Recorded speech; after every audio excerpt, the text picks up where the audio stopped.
Hi guys, napakadami ng peaches dito sa Pakistan. Ayan, fresh na fresh.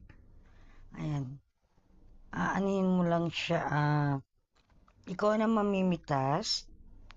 Ayan, pipitasin mo yung mga yan tapos kikiluhin ng may-ari. Tapos babayaran mo syempre.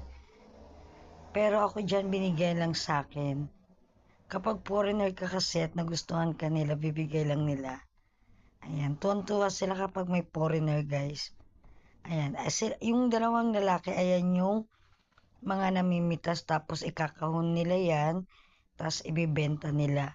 Lahat po yan peaches, mga kasisilabs. Ayan, yung dalawang lalaki na yan. Pinipitas nila, tapos ilalagay nila sa kahon, ibibenta nila yan dyan sa kalsada. O diba, fresh na fresh.